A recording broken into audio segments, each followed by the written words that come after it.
حضرت ابو ہریرہ رضی اللہ تعالیٰ عنہ آپ روایت کرتے ہیں کہ مجھے آقا علیہ الصلوۃ والسلام نے 3 باتیں سکھائی ہیں، 3 عادات کی مجھے تعلیم دی ہے، اور میں مرد دم تک ان 3 عادات کو کبھی نہیں چھوڑوں گا۔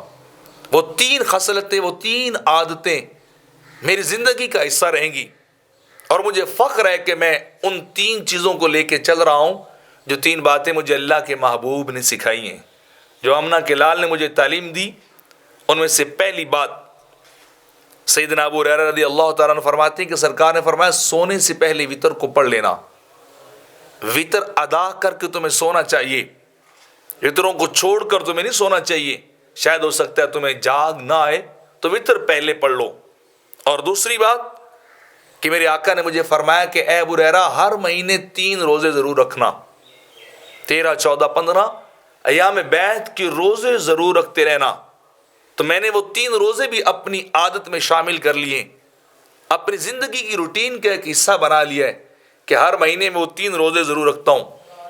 اور تیسری بات یہ ارشاد فرمائی کہ کبھی بھی چاشت کی نماز کو نہ چھوڑنا، چاشت کے سجدے ضرور ادا کرنا۔ تو یہ 3 عادات اب میری زندگی کا پارٹ بن چکی ہیں، میری زندگی کا جزو لازم ہو چکی ہیں۔ میں سفر میں رہوں یا حضر میں، گھر میں رہوں یا باہر، جہاں کہیں بھی جاؤں میں ان 3 عادات کو پورا کرتا ہوں، یہ نہیں چھوڑتا۔ یہ 3 عادات میری زندگی کے اندر شامل ہو چکی ہیں۔